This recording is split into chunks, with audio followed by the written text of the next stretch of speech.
Hello বন্ধুরা, আমি মঞ্জু আর তোমাদের সকলকে আমাদের মাই হ্যাপি ফ্যামিলি পরিবারে স্বাগত জানাই।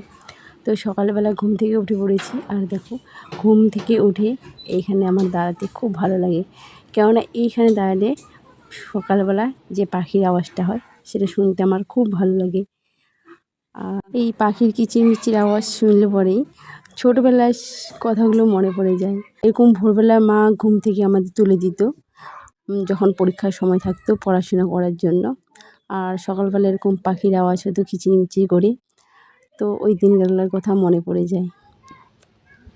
একটা পুঁই শাকের বীজ ফেলে দিয়েছিলাম, সেখান থেকে একটা গাছও বেরিয়েছে আর গাছটা দেখো বেশ সুন্দর হয়েছে।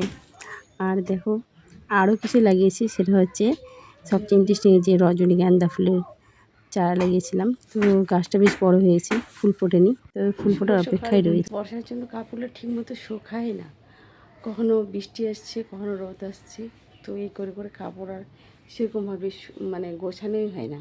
তো দেখো এই যে কতগুলা কাপড় জমা হয়ে যাচ্ছে এখানে, তো এখন এই কাপড়গুলো গোছাবো। আর এই দেখো এই যে কতগুলা কাপড় জমা হয়ে যাচ্ছে এখানে, তো এখন এই কাপড়গুলো গোছাবো। আর এই দেখো আলনারও কী অবস্থা হয়ে আছে, তো আলনাটাও গোছাবো এখন। আর বৃষ্টি পড়তে পড়তে এমনই হয় যে কোনো বৃষ্টি পড়তেছে আবার কোনো বৃষ্টি হচ্ছে না, কাপড় মেলে দেওয়ার সাথে সাথে দিচ্ছে আবার মেঘ হয়ে আসছে, আবার বৃষ্টি পড়ছে, আবার কাপড়টা তুলি আবার বসে, এইভাবেই মানে যায় আর কাপড় শুকায় না। তো রাত্রেবেলা যে ফ্যানের নিচে দিয়েছিলাম আর দেখো এগুলো কাপড় হয়ে গেছে, তাই এই কাপড় টাপড়গুলো গুছিয়ে এই ঘরটাকে পরিষ্কার করে নিই, মানে ঘরটার অবস্থা অনেক খারাপ হয়ে আছে।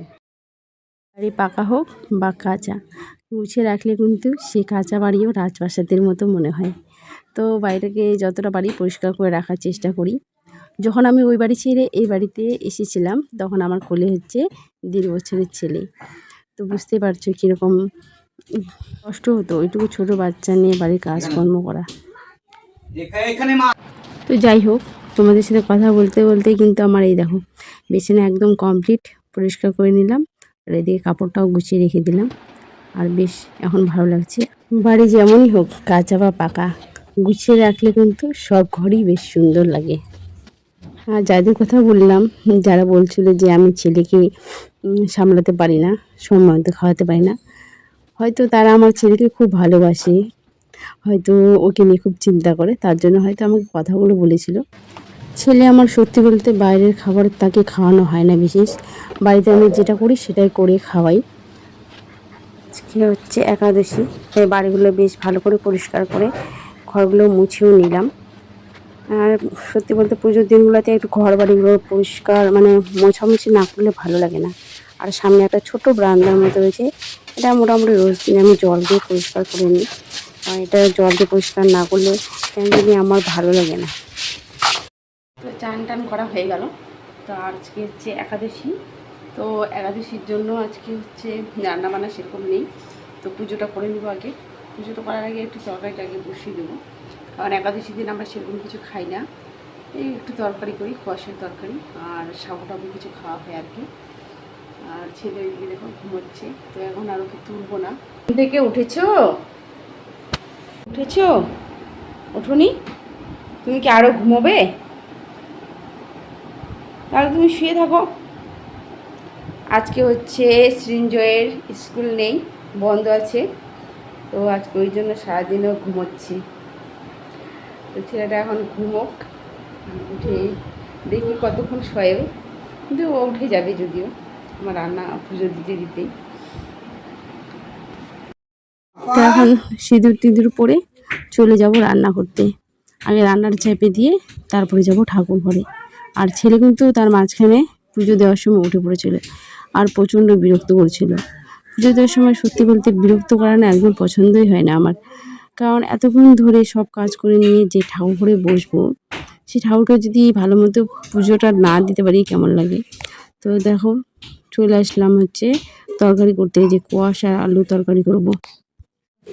আমি বিয়ের আগে কোনোদিন মানে নাম শুনেছিলাম একাদশী, কিন্তু কাউকে করতে দেখিনি, এমনকি আমার মা কোনোদিন একাদশী করেনি, এখনও পর্যন্ত করে না, অমাবস্যা পূর্ণিমা এগুলো করে। কিন্তু আমার বিয়ের পর দেখলাম যে আমার বিয়ের 1 বছরের মাথায় আর কি আমার শাশুড়ি মারা গিয়েছিলেন, তো তখন আমরা 1 বছর একাদশী পালন করেছিলাম। তো তারপর থেকে কেন জানি একাদশী করার খুব মন করতো।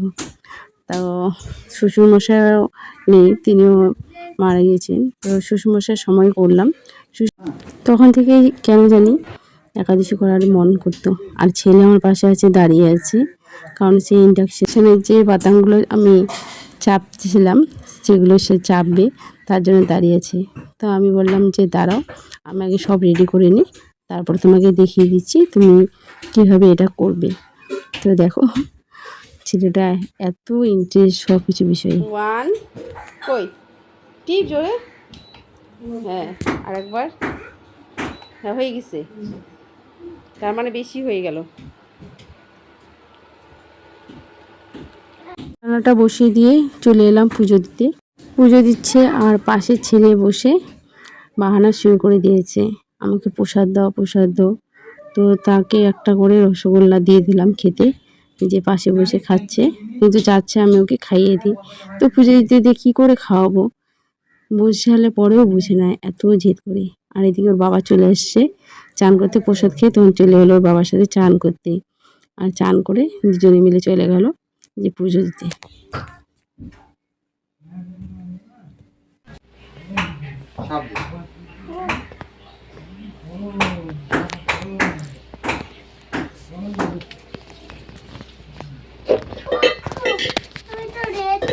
প্রণাম করো।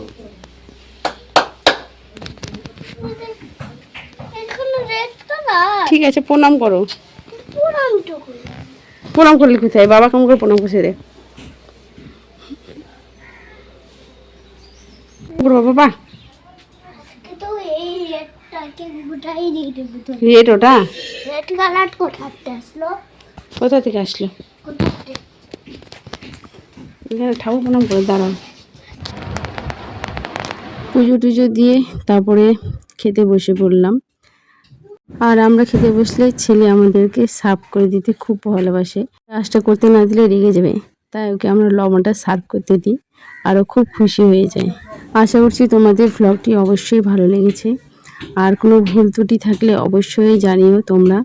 প্লিজ প্লিজ তোমরা পাশে থেকো, আমাদের পাশে থেকে সাপোর্ট করো, কারণ তোমাদের সাপোর্ট ছাড়া আমরা এগোতে পারবো না। কিছু ভুল থাকলে অবশ্যই বলো, অবশ্যই শুধরানোর চেষ্টা করব। সবাই খুব ভালো থেকো, সুস্থ থেকো। তোমাদের সাথে আবার দেখা হবে পরের ভ্লগে। টাটা।